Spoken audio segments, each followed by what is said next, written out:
over the last year per se, from a lot of our research, going to different locations, what we've learned, and maybe go over some things, and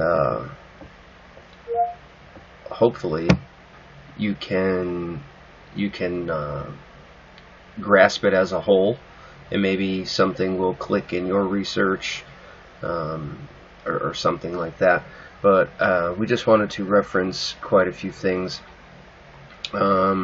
Just kind of to start this, I'm going to let this video play here for a second, and you'll be able to see this structure that we got a photo of in this deep valley.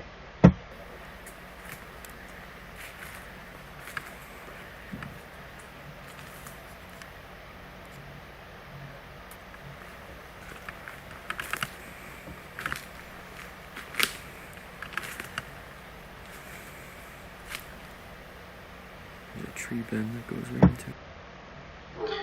Okay, so we've kind of got a lot going on here. There is a tree bend going right into the structure itself here, and then you have what looks like your classic teepee, I would say, but instead on top here, what you're getting is somewhat of a directional marker, I believe. Later in this segment, I am going to share, it's actually a good book written. I don't want to divulge anything until then, but they kind of go over what they've found through their years of research and from other people, and there's depictions with photographs that kind of like their meaning of the things that they actually found. So when we started finding structures like this in Western New York, it really helped quite a bit. This is at another location, also in Western New York. You can see your classic tree bend here, and that's quite a big tree to be bent like that. That's actually one of the bigger ones that we've seen. This tree here was actually brought here. It looks like some type of ash or some type of tree. Not really familiar with it, but it's not like the tree over here that you see, or the young saplings here that you see. It kind of stands on its own, so that was brought in by we believe the Sasquatch, and to cause this bend here for some reason. A little bit later I'll get into some of our thoughts and theories, and I kind of wanted to just share with you some of these for right now. This next photo here is a photo that we captured at that location where that tree bend was. The camera, we've noticed that if we put the cameras lower to the ground, we were getting more evidence. It may not be substantial, but it was a lot more photos relevant to our research. So what we decided to do is kind of pinpoint the direction we believed their core locations were. If their core locations were to the northeast, what we were trying to do is say, like if we related it to an animal or a deer, that Sasquatch is going to come out of their core area to whatever you have left it, possibly. It doesn't work all the time, but it's a good train of thought. So what we did is we pointed the cameras essentially southeast on a tree. So when the Sasquatch would come out of their core location, they would virtually pass the camera.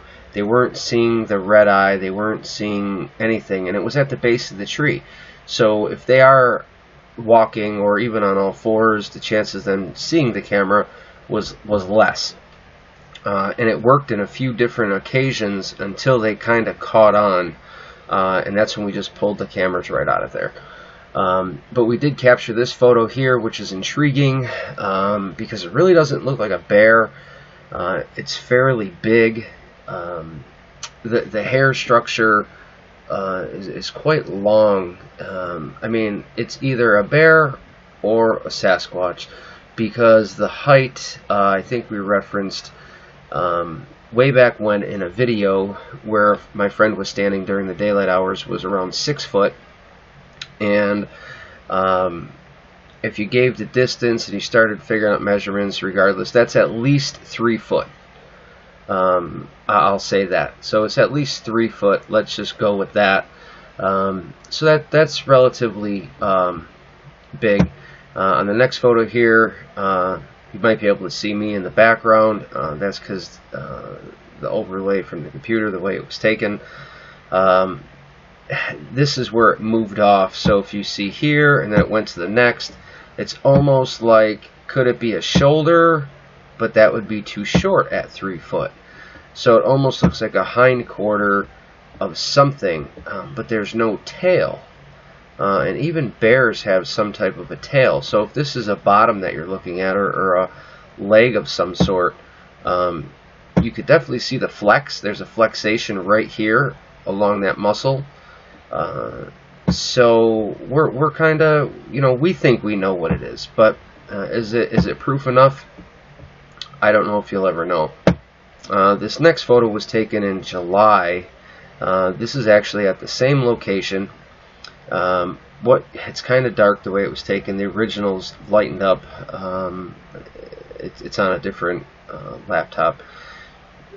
This is kind of lightened up, and you can see the outline of what appears to be a face or some sort, and you can see this hair here. I really wish I had the better picture to show you. You might be able to see it in one of my other videos a while back. This trail camera was on the ground also. I think it was roughly 2 feet off the ground. And what happened is, from the left side, we believe that this is a juvenile Sasquatch. You can see the hair here. We believe that it was coming from the left, heading to the right of your screen, where on the right screen there was something we left for them. And on his way, or its way, it seen the camera. It walked past it long enough for it to trigger, and this would be like an eye here. This is like a chin. Like I said, in the original photo, you can see better where the hair actually lays over. It's really long haired up here, and it's brownish reddish. So it was definitely an intriguing photo. These are some more possible stick structures. We have one here. This long one, if you're looking at it, is balancing straight across through these trees, and then it gets tucked down and bent under this real long tree here. And back here you kind of have 3 legs, which is like a teepee format, that branch way out here that this one branch does. And some of these trees have been brought to the location. Most of these are, young little saplings, or bigger maples, or in certain cases I would say oaks. And these trees, like this big one in the middle, are usually brought in to the location because they don't fit the bill. How do I say it? There's no medium trees in the area like this size. It's either small saplings or kind of bigger maples and oaks. This is moderate. There's a lot of reasons for stick structures being built. I don't know if we'll ever know the real reason. I mean, could it be for communication? It could be. Could it be, for helping other Bigfoot families, find their way, like a map? Could be. I mean, right now there's probably a million different ways to interpret this kind of thing. But I think it's interesting. And in this photo, it's a common thing across the nation to find bundles of sticks like this. It's not standard deadfall. Deadfall doesn't pile itself like that. If it does, it's very, very rare that could even happen. And we would find piles like this in multiple locations. It's intriguing to us. Like, we're still learning and then trying to figure it out. We do have some theories. Some we share, some we don't. But if you start finding piles like this, you should pay attention, because it means they're spending a lot more time to bring these piles here, to drop them off. A lot of people say, well, hunters would do that. I don't know one hunter that would do that. There's really no reason. That's not looking like a blind. And nowadays, guys, 90% of hunters do not build their own blinds. Maybe a farmer or a guy that owns his own land, where it's going to be there for a long time. We buy the synthetic, from the store. You go to your Walmart, you pop up your blind. Simple, easy, more effective way than building your own blind. And this definitely isn't big enough to be a blind, but you'll start finding piles like this in your research. And the next two here, this was a structure that we found that had been added to quite a few different times. You can see how they're interlaced in here. One's weaved under another. It's quite interesting. Could it be deadfall? Very rarely does deadfall happen this way. Like this tree right here is totally bent over all the way out here. There are circumstances. It's not snow load. You will notice snow load if you're from the Rockies or Northwest or Canada or Western New York. We get a lot of snow. I'm south of Buffalo, about an hour. And when you're a hunter and stuff, you pay attention to what goes on in the woods. You know what snow load is. You can tell what wind damage is. You can tell what rot is.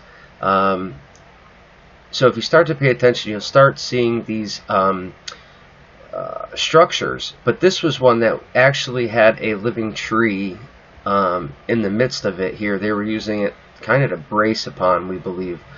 But it was intriguing nonetheless. And this is just the, there was two in a row, just a little broader view of it. Now, not too far from that structure and where we got some of those photos, we found this. So, you've got your classic X right here with these two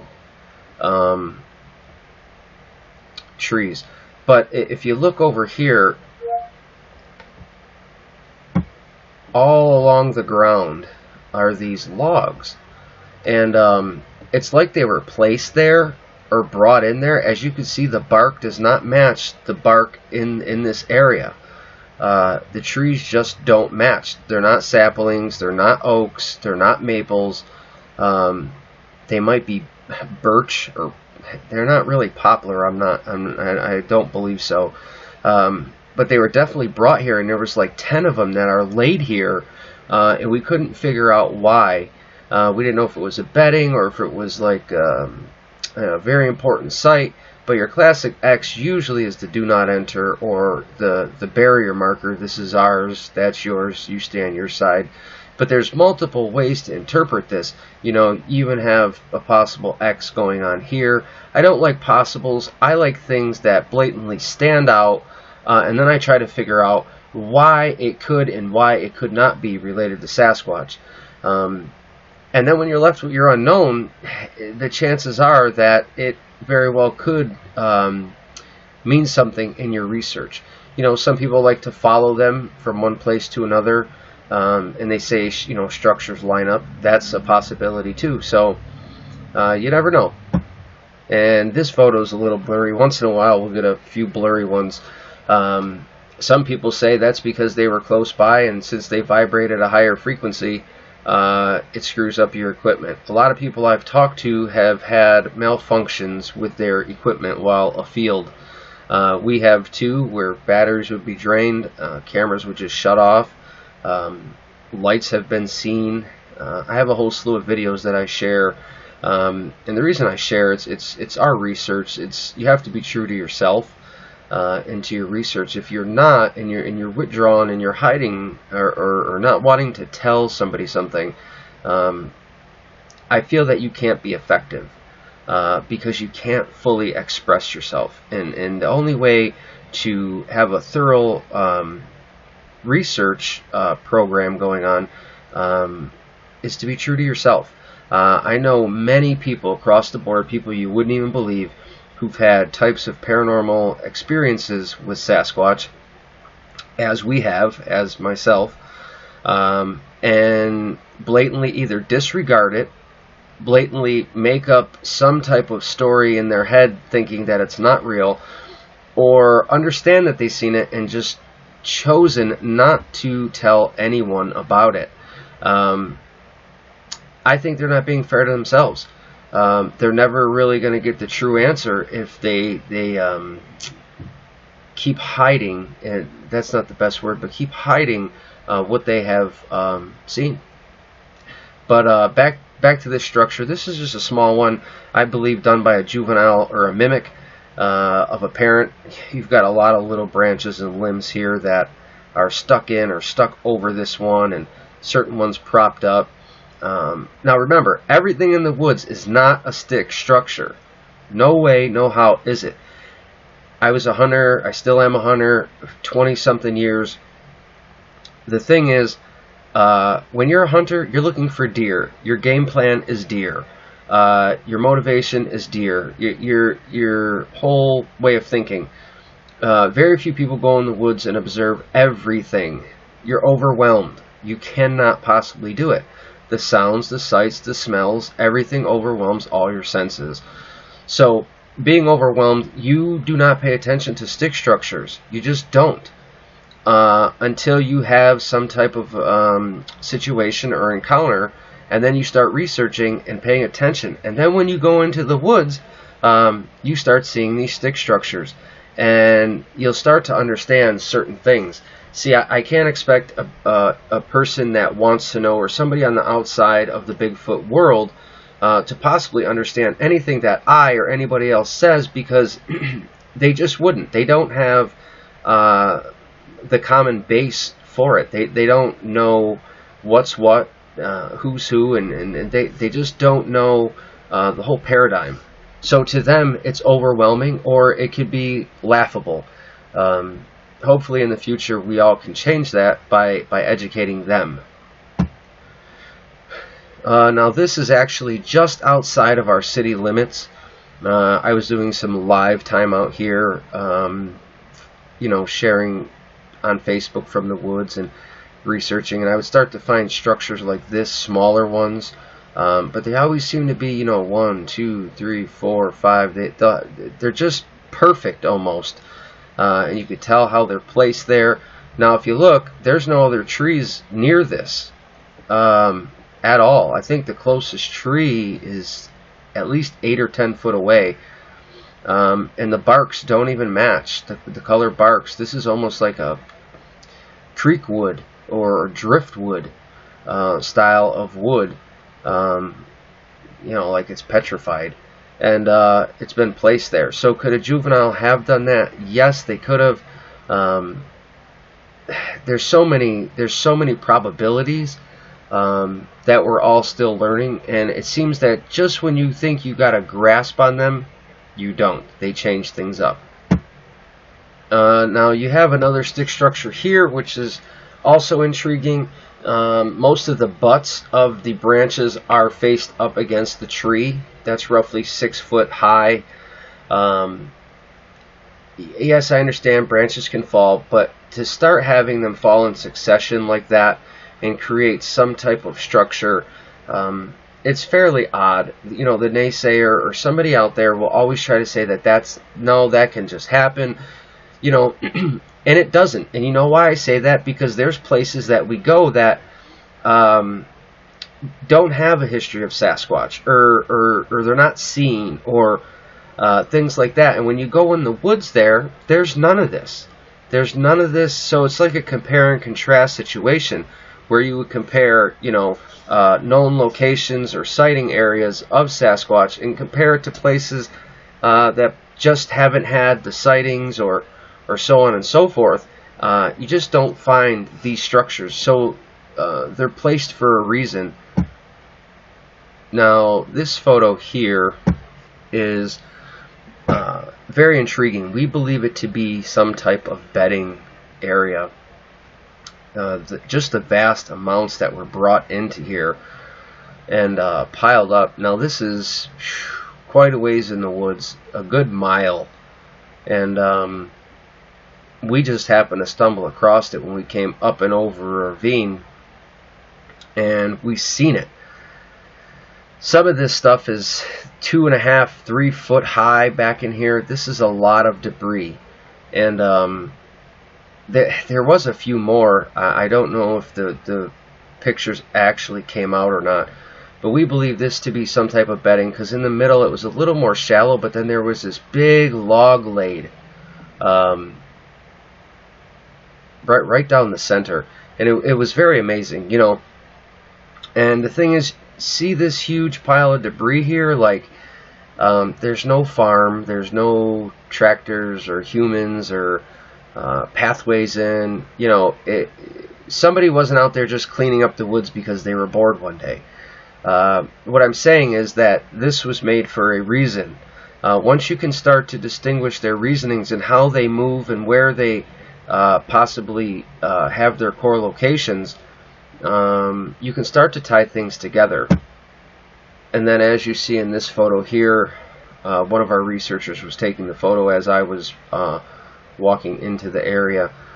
Once again, it's that old driftwood. It's not the actual tree. It's more like most people would say, well, it's just a dead branch, or, you know. Then you've got a pile over here to the right, and those are all freshly still live. Well, they were live until they were broken off, but it's much more recent because the way the snaps were done, the breaks, you could still see how white they were. And this was actually the first time we found a small structure with a pile by it. So in turn, when we found that pile prior, we started, you know, once we seen this, we were like, we were right. See, we did pay attention to those piles, and now finding it right next to this structure, it meant something to us anyway, to tell us we were on the right track. And we found this structure right out of the city limits again, because we never thought that. People would always say, you know, I've seen them close to the city, and we never believed it. You know, we're taught as people to say that this species, paranormal or not, is not near the city limits. You know, it's just infathomable that they could be. They can't be right under our nose. Well, this is literally 5 minutes out of our city limits, and we found one of the huge, you know, biggest structures. It's huge in nature that we've ever found. Some of the debris, and this is the reason I want to show this, some of the regular debris has fallen over here to the left on the ground. But as you can see, all these sticks all the way around it, there was at least 100 stacked up. And people don't take the time to do that. I mean, even kids are, for lack of a better word, ADHD. They get bored with things very fast, and they wouldn't take the time to do that. So the next succession of these photos is to show you the structure. And as you can see, some of these are really tall. They go way up the tree. That's just a slightly different angle. As you can see, this was taken on May 23rd of this year. There's me standing next to it. I'm approximately 5'9½". So you can get the gist of how big the sticks really were, how many there were just on this one side. You're probably looking at 30 or 40 on this one, you know, half of the tree. And what I did is I had got into that little open area there because I was checking things out and looking at the breaks, how they were. And once again, if you do notice, a lot of these, I understand they're dead, but they look like that driftwood.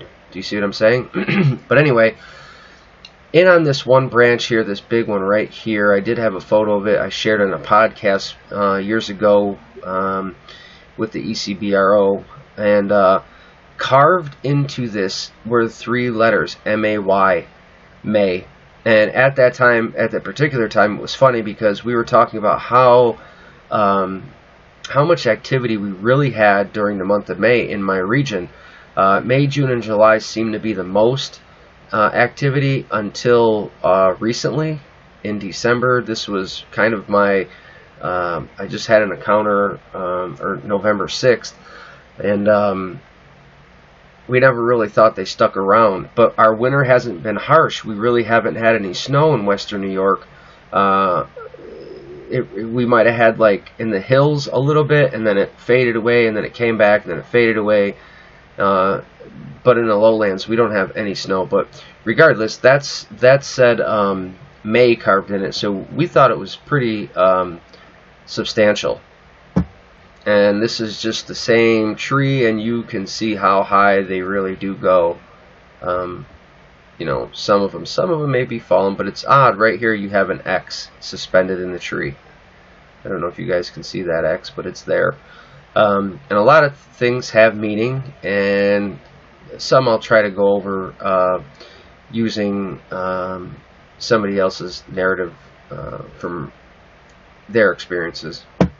In this photo, there was two things that happened, and once in a while we get this. One of it is this white little mist here, and a lot of people say it's overexposure or it's the sun. Well, you can clearly see the sun is almost to my back right shoulder, as the shadows on the ground are going across from the bottom right to the mid left.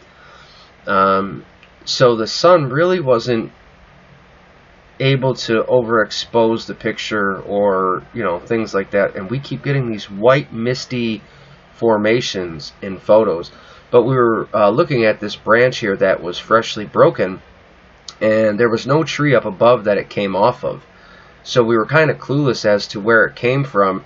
But you can clearly see that it's broke right off.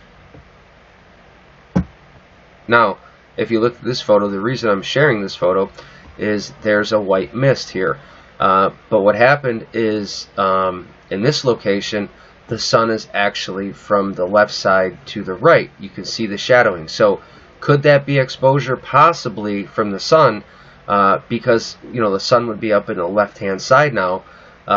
So I was trying to be relative and show you how the sun shouldn't affect it in the first one, yet we still got it.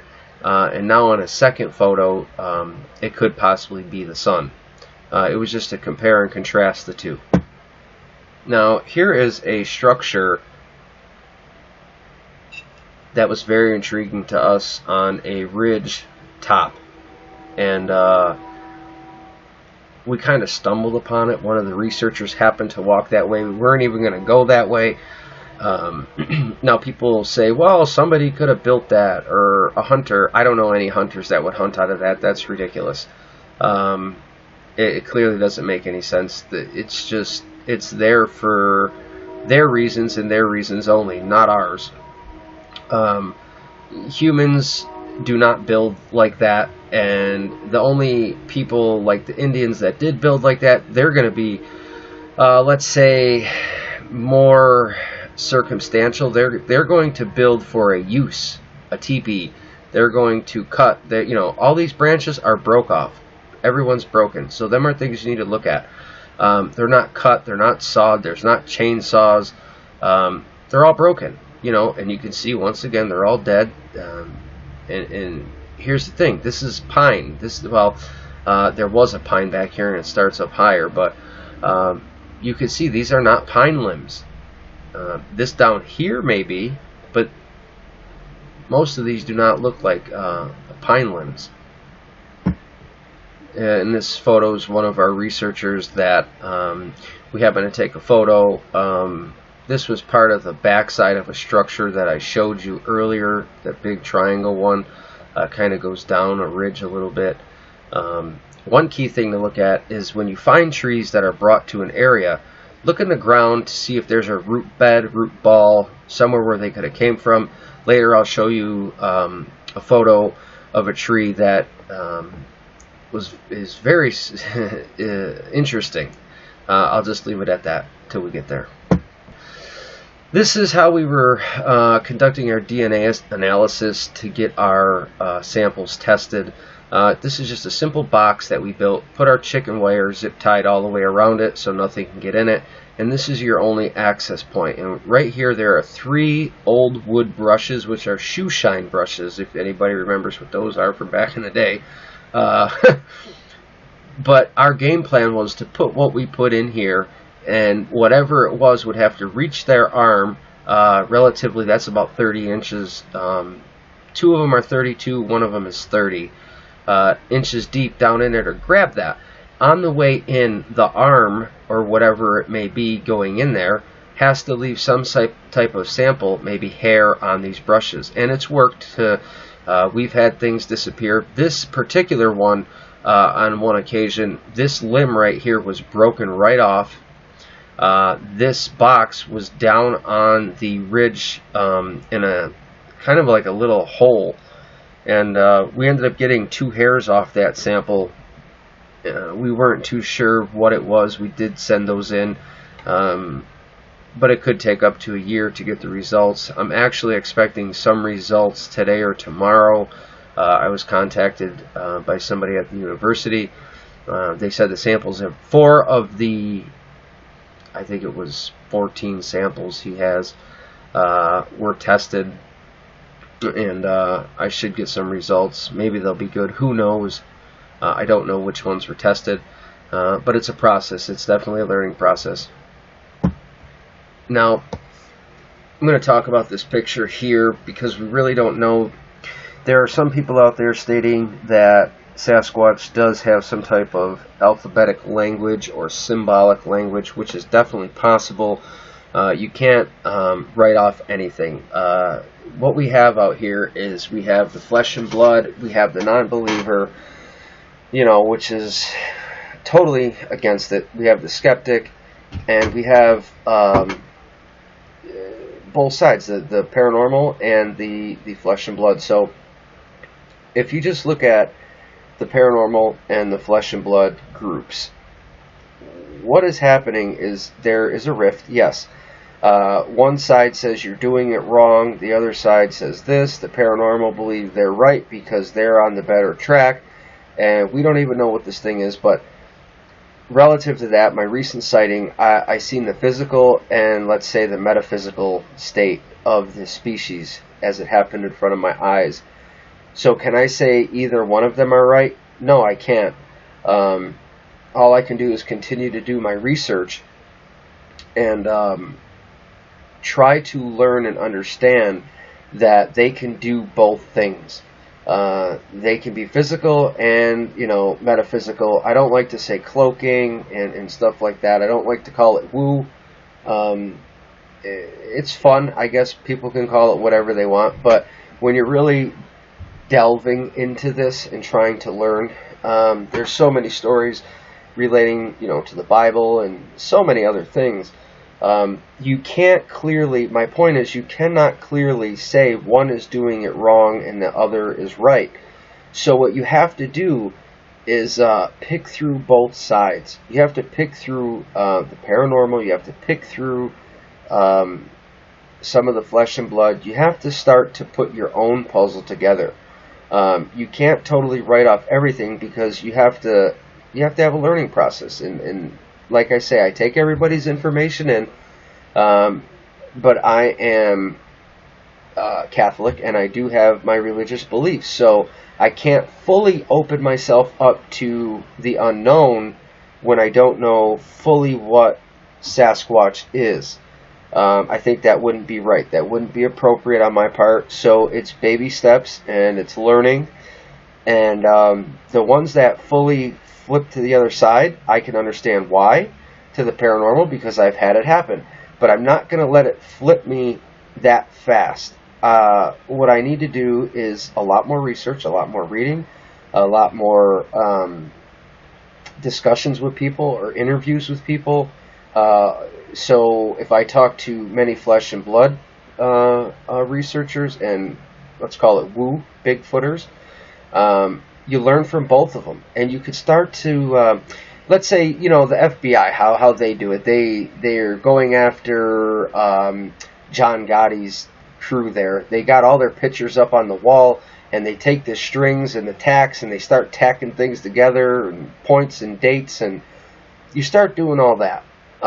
Regardless where it's from, if it's paranormal or if it's flesh and blood or if it's tree knocks or tree pops or balls of light, And you start putting it all together. When you ignore certain things because you think that you're right, that's when you're going to lose a lot of information, and you're essentially doing the same thing over and over again because you thought, well, let's say I was dumb for being a flesh and blood person, or I was dumb for being in the woo. But what happens is they ultimately keep doing the same thing because they're just focused on the paranormal now, or they're just focused on the flesh and blood. They won't take the time to go ahead and look at things. But enough rambling.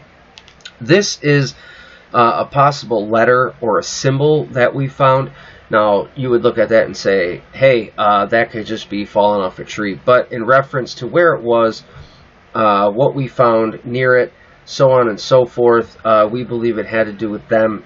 When I say them, I mean Sasquatch, Bigfoot. I don't like to give out wrong terms and so on and so forth. So you should really pick up on doing your research, reading books.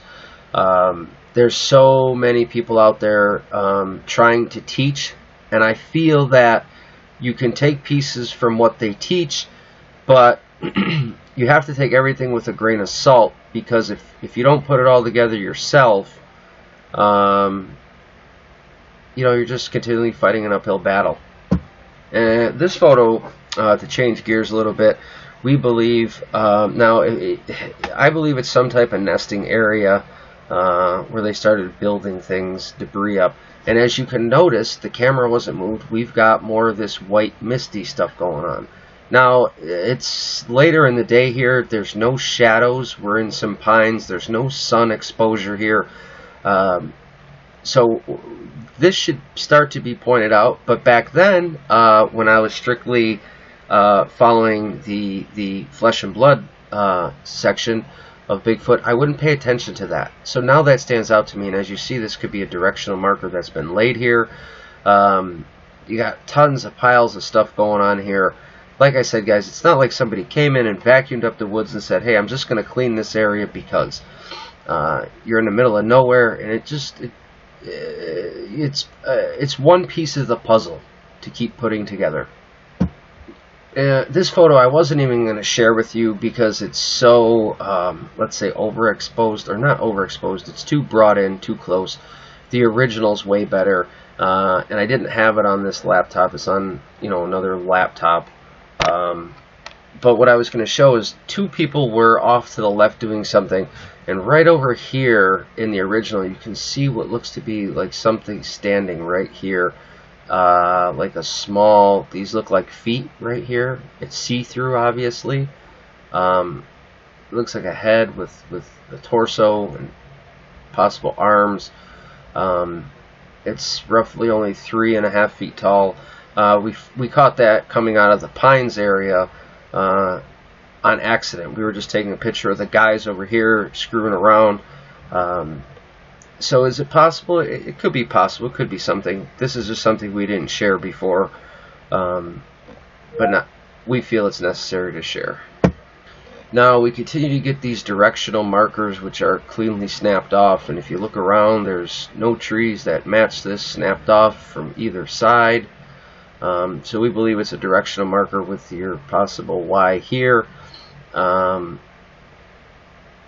Later on, there's some photos in somebody's book that explain what these are possibly, and I can share that with you. And this is a rock that we had found way off the beaten path in some super thick woods here. The way they were stacked like that, I mean, they had been like that for some time. We don't really know how long, but it was intriguing to find that. It's almost like encased in branches there. But it was very interesting. But what was interesting to me is the bottom flat rock. See how it's shaped? In other people's videos, when you look at their big flat rocks, it almost looks like it's shaped the same. Like the rock had been shaped that way. Not so much the big round rock, but the bottom flat one. If you see other people's stacked rock videos, you'll start saying, hey, those rocks actually look like the same shape. It's very intriguing. Now, not too far from that Y was a X on the ground here, off to the left, and this big letter A. When you come across that in the middle of the brush in the woods, you know, it just doesn't fall like that, guys. The closest pine tree, here's a pine leaf right here on it, is well over 75 yards. Could it have blown there? Yeah, it could have, but it's just intriguing. So if you look at the structure, this stick comes over this, but under this one. And then this one goes up and over that one. It looks like a letter A, and it looks perfect. And the way it was set, there's also an X that we found on the back side. I think I have a photo of that here I'm going to show you. So is it indicative of some type of symbolism?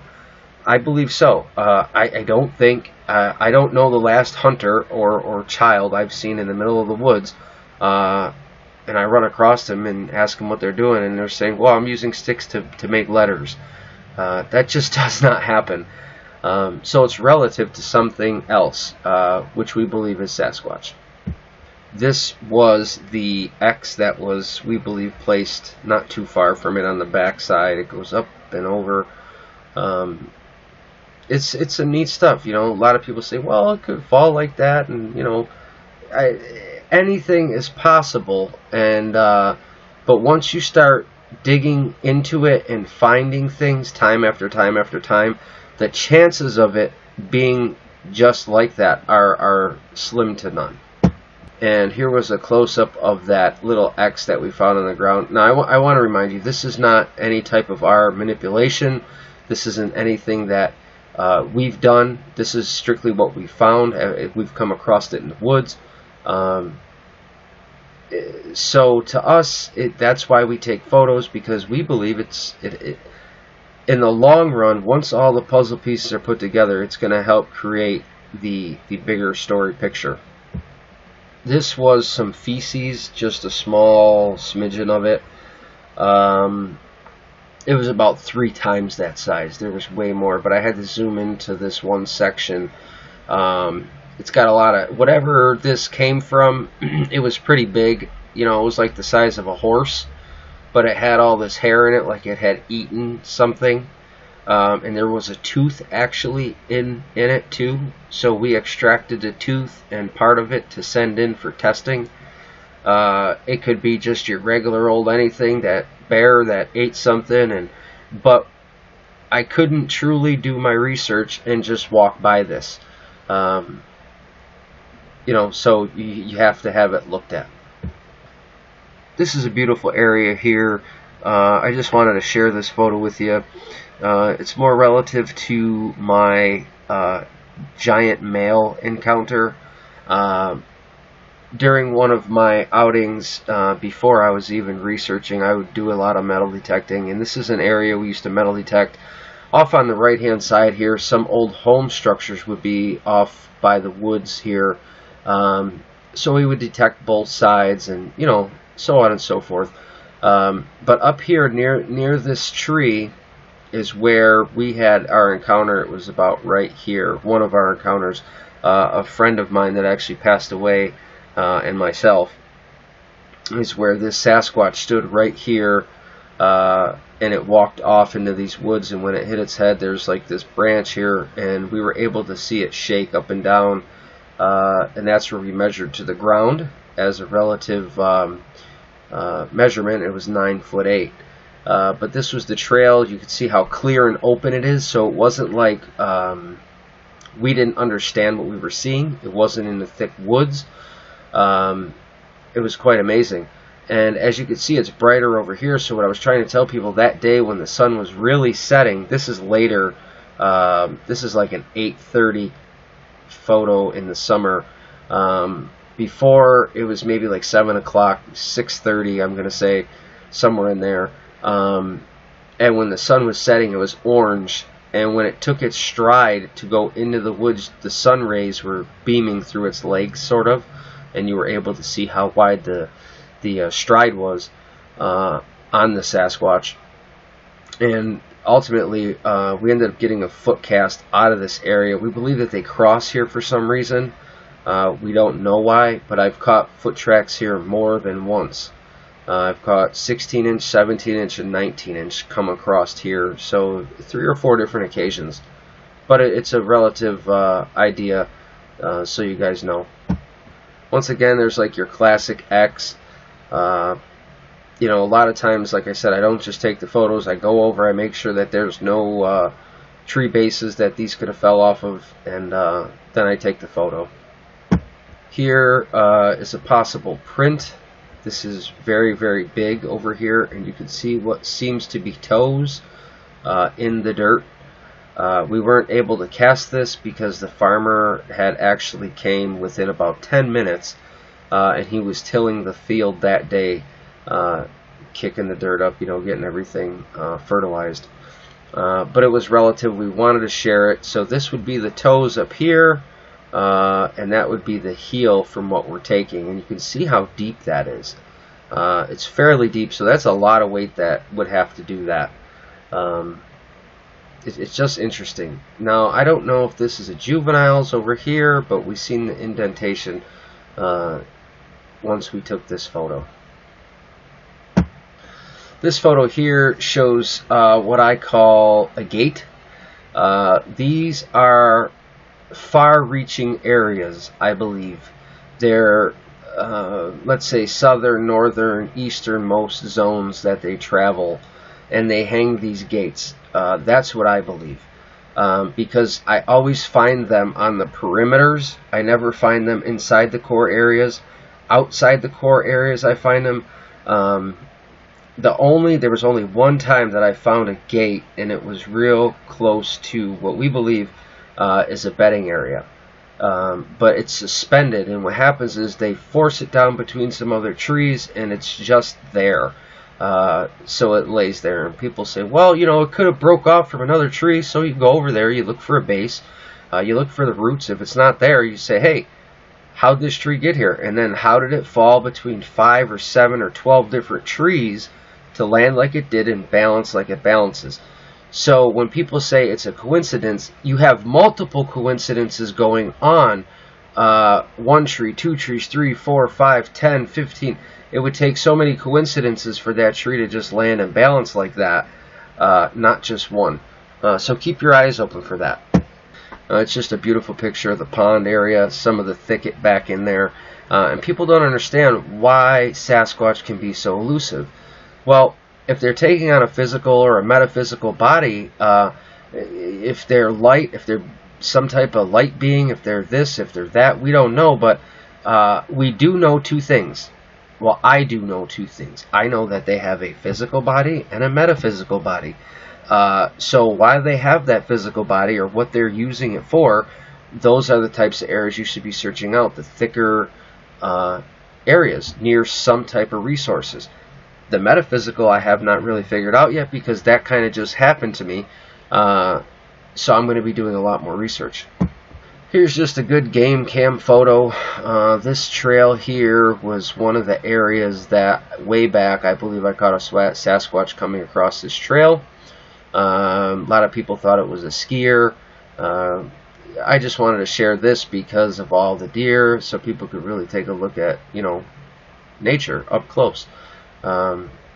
Deer are very smart animals, and what we need to do is start paying attention to what the animals do to lead us to certain things. Now these next 2 photos I'm going to share I referenced earlier. I told you when I get to it I would show you. Well, this tree was placed here, and you can see a bunch of little sticks here and a small little structure possibly being built around it. So when you look at this and you're like, oh, you know, that is over 6 feet off the ground, that base. About 6.5. My head is like right in here. So it's fairly tall because the ground kind of falls away to the right. So when you look at that, you would say, oh, it could possibly fall. And so let's share you the next photo. So when you actually look at it, I'm taking the picture. You see how high it is above my head? Well, now if you actually look, you can see there's no root ball or stump in the ground. And if you take a look close, if you look at the surrounding trees, this tree does not even match. So you wonder, where did it come from? Who brought it there and why? And you see how big that tree is. And it's fairly long. It's something like 14 feet long, 16 feet at least. It's fairly big. So that root is stuck up in the air like that. If you come over here, you have no root ball, no nothing, no damage to the ground, like it was torn or ripped up. 9 out of 10 times when you see trees that are uprooted, it's got a huge mud clump with it because it takes the whole floor with it. And in this case, it's not there. So this was obviously placed here, carried here from a while away. I can't say a while or a distance, but the closest trees that match this are well over 400, 300 yards away. So it's very intriguing to start paying attention to things like this. But don't just jump to conclusions. You know, figure the ins and outs of it first. In this picture, it's actually in one of our videos. This is a classic tree bend. It's totally bent, and it's stuffed under another tree branch here to hold it down. This is the structure here. The structure has been added to, and what I try to tell people is, if you're having a structure that's being added to, it means that they are not far from that structure, that they would continue to come to that structure for a certain reason. I don't know what the reason is, but time after time, if you're finding a structure that is added to it, you're probably close to a core location at that time. So frequent that location as much as you can without spooking them or anything like that. But this is definitely interesting. You can see how they're intertwined and laid and so on and so forth here. On this shot, I got a little too close on this one. It's your classic break and twist. In the original, it shows the whole tree, but I zoomed this in for you so you guys can see the classic break and twist. I do usually take close photos because I try to reference to see if there's any DNA or samples or hair or anything where the break occurred. Now, I'm not one for circles. I really don't like them, but since I'm showing you this, I have to be relative to show you what's going on. This is zoomed in a little bit. In the foreground here is a pond, and you can't see it because it's zoomed in. It's kind of over the back side of a pond. From the photograph, this is at least 100 yards. And I decided to circle these two objects you can take a look at yourself. Could it be two different Sasquatch? Well, in the first photo, this was moved over to the right a little bit. So we believe it possibly could be. You don't know. I have no idea. This was just one of the researchers that took a walk that day. Came out to the pond and decided to take a couple of photos. As they did, this was what was caught. But it's definitely something to add to your catalog. If you're doing research, these are things that you add. Way back, I showed you that shelter from the other side. As you can see, we're getting possible some exposure here. Not too sure about that, but it's that misty thing again. I can't really say it's exposure or not because, you know, anyway, the way it's all built and stacked up like that, no hunter's going to be in there. Then people say Boy Scouts and campers, and look guys, this just isn't natural. This isn't programmed into our brains. This is not natural. If you're programmed to go in the woods and build these things, let me know because I want to come videotape you. This is just something that isn't done by humans. I mean, I could see if it was a troop of Boy Scouts and a leader's going to teach them this is how we're going to build this, and then 9 out of 10 times when they're done, they knock it down, they don't leave it. But that's normally done on a campground. That's normally done at a camp, you know, the camp woods, not in the middle of nowhere. Here's some more piles that we found completely broken. Look like the driftwood doesn't match any of the trees. per se. It's just some more research data. And once you start compiling it and start marking these things on a map, see what we do is every tree knock, every whoop, everything that we've ever had happen, audio, different types of languages, structures, piles, dens, core areas, sightings, we all are putting pinpoints on a map. And what we're trying to do is figure out how they move. So let's say you take Google Earth and you put all your push pins in and you start paying attention and you date them and you say, okay, in June I seen it here, in July I seen it here. So what you can do in essence is go back the following year and find out, is it still are they still moving from A to B? Is it their metaphysical or is it their physical body? What is it? How are they moving? If you can set up on it ahead of time and be in that area that it should be, that it was the year prior, we could start learning some things. Here's just a photo of your classic type teepee structure, but you kind of got two going on here. You've got this break which creates like a bridge, and then you've got your actual little structure over here like a star. And then this is a big tree bend that comes in right here. During our investigations, this is what I believe to be a female toe print or footprint here. It's got the smaller rounded heel, the bigger fat front. It was in that what I call ryegrass, really thick grass, almost a little swampy. So we got the footprint here, but your definition of it isn't going to be that good. The total length of this one was 13 inches. One of our researchers showing that a classic break and twist, that is relatively just about 8 foot. My friend researcher here is roughly 6'2", and you can see by his arm length, so you're close to 8 foot on that. And in this one location, we were constantly finding around 8 foot breaks. That's another key thing to look for. If you're in an area, are you getting these tree breaks? Are they all at the same heights? That can help with your research. Now this tree is very intriguing. This took some force. This took a lot of force. As you can see, it wasn't struck by lightning. There's no black streaks. There's nothing smoldering. There's nothing burnt. The wind did not do this. This is completely, almost forcefully shattered, like it exploded in a sense. I think the tree was only about 15 feet high, something like that, 17. And it was just completely broken, shattered. So it was something interesting and unique. I don't see too many photos like this coming from people. This is almost a sign of aggression, we believe. Kind of like when a buck goes in rut, how they tear up the trees even worse.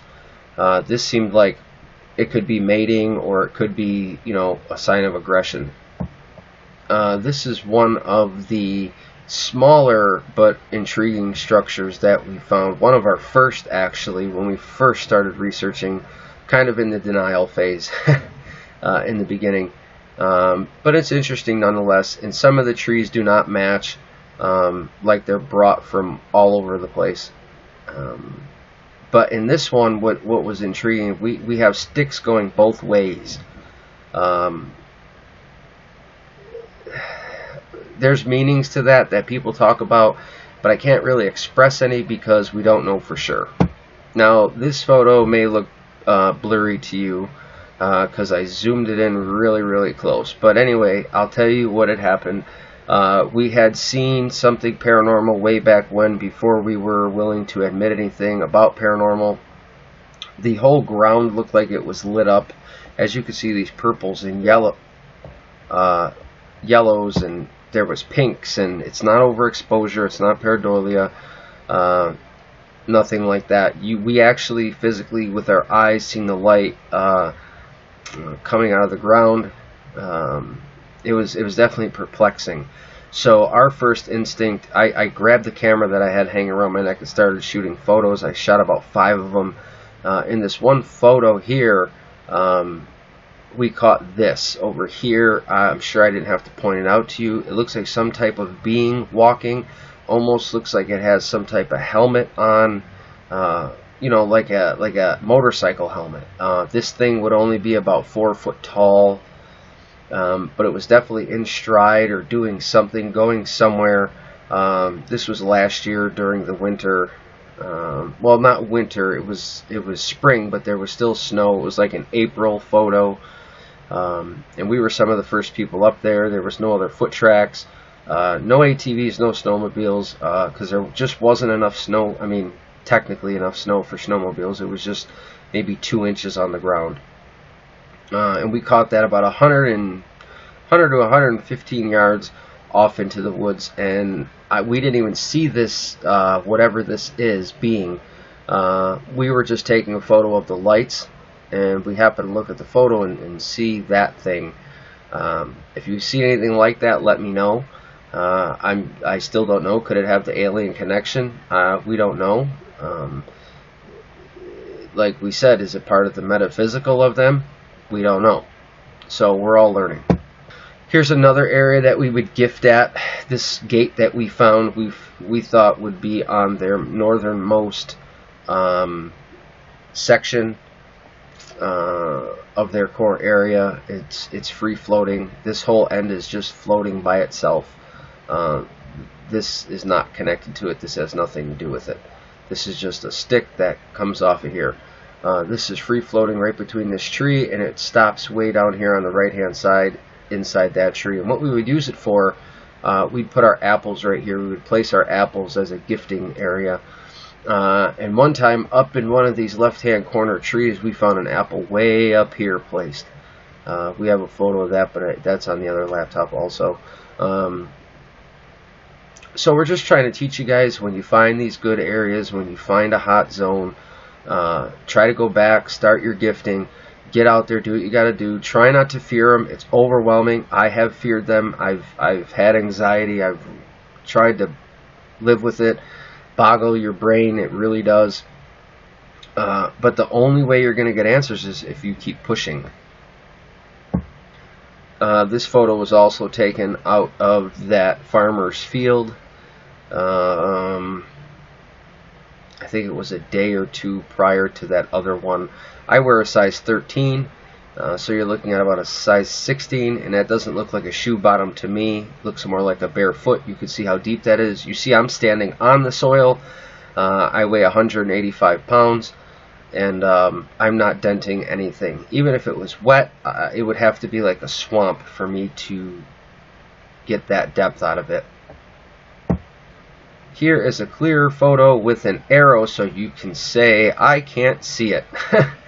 I don't like arrows, I don't like circles. I'm just doing this for being relative. You can see this being here. That was the photo. Somebody pointed out something right here. I don't know. They're like, oh my god, it looks like a little dinosaur or ghost. Or I'm like, I don't know what that is. This I can't tell you. I don't know what this structure is here going on. No clue. But this is definitely solid. This almost looks transparent. This is definitely solid. Something is going on here. We didn't see anything or anybody. We just caught that in our photo. Just a quick glimpse, part of one of the other structures. The way it's kind of set up, it's kind of neat how it doesn't really touch the ground. It's got like a huge opening. This photo I may have zoomed in a little bit too much, but this is a teal colored, blue colored ball of light way off between the trees that I had to zoom in so you could see. As I said, we were catching a lot of paranormal things, but we just didn't really want to talk about it. And this is the book that I was going to reference here, the Mid-America Bigfoot Research Center. They wrote this book. So any depictions that you see would come basically from them. It would be their knowledge across, 20 or 30 years of research, what they've come up with. All these photos are going to be directly from the book. There's a Classic X, and they go on to explain it. I'll give you the title of the book at the end, so if you want to purchase it, you can get a hold of them. I am not promoting. I am just showing you that some of my stuff looks like some of their stuff. Now, doesn't that look familiar? Some of the things that we're finding, that's intricate, that takes time, and people have to start understanding that. Classic tree bows. What I've come to realize that these bows, regardless of what they say, my own opinion, I find these big bows like this seems like a trail, near a trail or under or going over the trail, I mean, for some reason. I don't know why, but I find that the Bigfoot trails are relative to these multiple tree bows like this. Now, if you go back through my video, I show you a few depictions of this. They have this come out of Arkansas. Almost looks like another directional marker, as they explain, possibly in the top of a tree. Those two trees do not even match, so it was actually brought there, placed there, and you've seen a few of those in my video. In their video here, you see a letter A, which you did see in my video also. They might not look the same, but in reference, I just wanted to show you what we were finding and what they have written about. We also, near that A, had found an X, and here is an X. I do not know if it was near it or not, but I'm just showing you how close they really look to each other. I will show some of their symbolism here, just very brief, and some things that they talk about. These are usually found in far-off places where men haven't been. Totally uprooted, upside-down trees forced into the ground. As you can see, my one tree that I showed you, see how the dirt is completely attached to that? Usually that's how they are when they fall. You'll have them still, the root ball and everything still on the tree. So I wanted to show you mine in reference to this. This one is actually standing, stuck in the ground straight up, which is even more amazing than what I have. But mine looks like it might have been attempted, even though mine doesn't match the trees in the surrounding area. This one has no trees near it at all. And just think about the strength it would take to do that. To A, uproot that tree, B, carry it to where it's at, C, plant it in the ground the way it is. And they don't dig and use tools, and this would take a loader bucket for us, or maybe two of them. They have other depictions of certain markers and trees that I'll show you. Quick breakdowns of structures. That would be like your classic bow, but they go more in depth, so I urge you to read this book. Here's one where they're showing how many inches, what's the height, which way it points, other trees that are entangled in it, so on and so forth, and then they try to come up with a meaning. This one is a dome, common name for a teepee. This is the name of the book. I would suggest you could pick it up. It's actually a good read. It has some good knowledge in it. It's called In the Shadows, Marker Analysis in Bigfoot Research. It's very well written by, I believe it was Gutierrez is the name. But I showed you the symbol earlier. I know some of the people, but they did a really good job writing this, and we're taking their interpretation, which is fine. I don't know if it's true or not. They might not know. It's just what they've understood doing research in the field. This is from one of my friends. He actually sent me this. Ron Moorhead, if most people know him. If you're new to Bigfoot research, it's a good book. Talks about some of his stories and some of his samurai chatter that was caught in the 70s. He's also written some quantum books. It's a good read. Voices in the Wilderness, it's called. I suggest you pick it up, get a good read, and the only way you're going to learn is if you learn from people that have experienced it, that are level-headed.